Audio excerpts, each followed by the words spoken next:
Oi, oi, guys, I just wanted to put a little bit of a video together just around anger. I've had a little bit of it today, kind of popping off here and there. Nothing major, but just being, just recognizing that it's there is one of your biggest things, is just knowing that there's a little bit of a flow of an energy going on.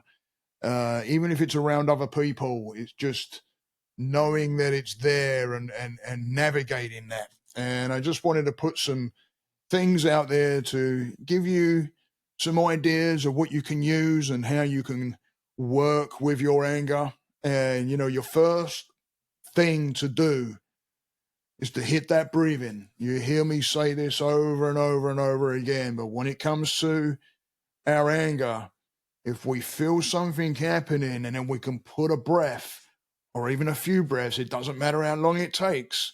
If you need to stand there and work your breath and put pause between what's going on and you and your mind, then take a few nice, long, deep breaths and then just letting it go and just bringing yourself into existence of the now and not relating to what's actually going on in front of you. It's not easy to do, but it can be done. Just take that breath. Remember to take the breath. If you start remembering to take that breath, you can calm and get yourself on a bit more of a better level of where you can see the anger. Redirect that anger. If that means even walking away from a situation, redirect it away. Go out for a drive, go out for a walk, get away from the situation. If that means sometimes asking for time out or, I need a bit of space, let's put a pause, whatever that may be, and it means you getting away, get yourself away, start getting into some breath work, start calming down your mind, start breathing. We're not in the right frame of mind when we're angry. We're not in control. We're absolutely not in control. So it's better if you breathe. I mean, do you want to be out of control? If you want to be out of control, keep up with the anger, because it will show to not only the person in front of you, but it's also going to show a lot of people around you, and it's going to show you in your own mind. In fact, it's probably the inner child that's the angry one. So ask the inner child, right? Redirect. Ask the inner child, what's going on? What's hurting right now?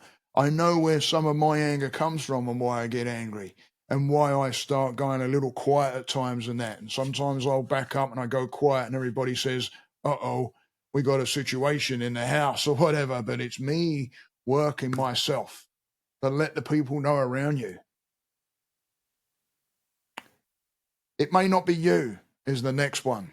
It may not be you, right?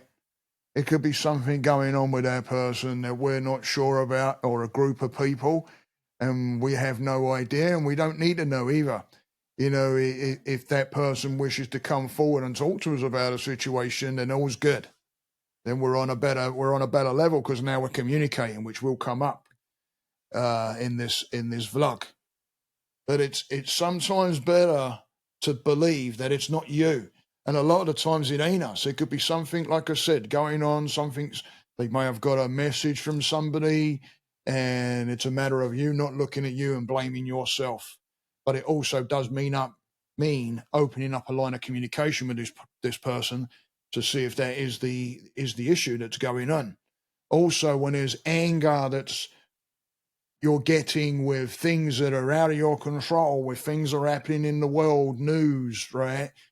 Start limiting what you watch as far as news, because you can trap yourself in that, it ain't you for sure, but it's something that's going to keep on winding and working you the more you engage in it, right? So it may not be you, but you may be engaging in something that's going to keep that narrative going, and that is not going to be good for your anger whatsoever. Work with your triggers. Yeah.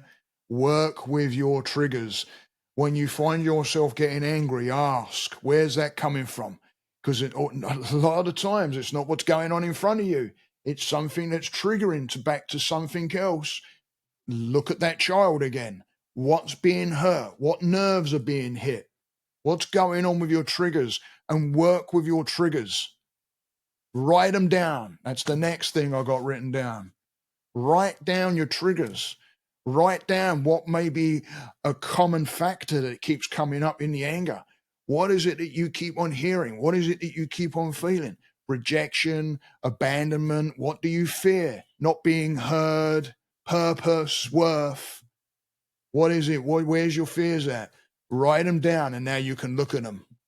And then talk with a guide. Talk to somebody that can move you through this. This is the next thing on my list. Talk to someone that has no connection with you whatsoever and can hear and sometimes turn it and say to you, well, do you think that was something on your side? Because a lot of the times we don't see. Sometimes we may be upsetting someone and we may be getting angry when we get some kind of message back, but we don't know what we may have done in the way we may have presented whatever it is we may be presenting. Normally in the way that we speak. Sometimes it comes out in not the manner that we believed it was coming out, but it may have hurt that person on the other side. Again, it's talking with a guide and getting that help to where someone can put you on the right path and start your journey in the right direction, because it's not all about us being correct. It's about us putting our hands up as well and taking responsibility when we may have got angry and upset people for no reason whatsoever.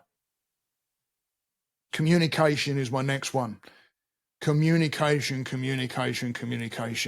If it's down to having, meaningful, trustful relationships and working on anger as well, it means having open communication with people, especially with those we love, and boundaries.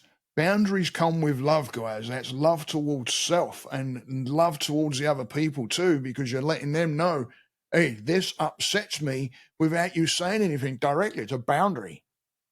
But if we have invisible boundaries and that other person does not know not to step forward over that boundary. So it means verbal. It means saying, I don't like this. Please don't do this. And then we can stick by those boundaries with consequence. You keep on doing, I'm going to walk away, because that's taking control. That's working your own self before you get there. So remember, guys, you can work on your anger. I've been working on mine lately for a bit. I've had it cropping up a little bit. And like I said, I've had a little bit that's come up today. And it's a matter of tuning in, breathing, moving away from the situation, thinking, yeah, I popped a little bit here and there, but it could be a lot worse. And so all the while you're getting those wins, give yourself those pat on the backs, because you forget the small wins, the wins when you have walked away, the wins when you have breathed and got in touch with it. The wins when, even if you've done that at the beginning and you may have lost touch a little bit, don't beat yourself up over the losing the touch a bit, because you're going to slip. This is a journey. This is learning about yourself. You're not expected to learn things straight away. And even when you're in careers where you've got professions where there's mistakes made. Mistakes get made.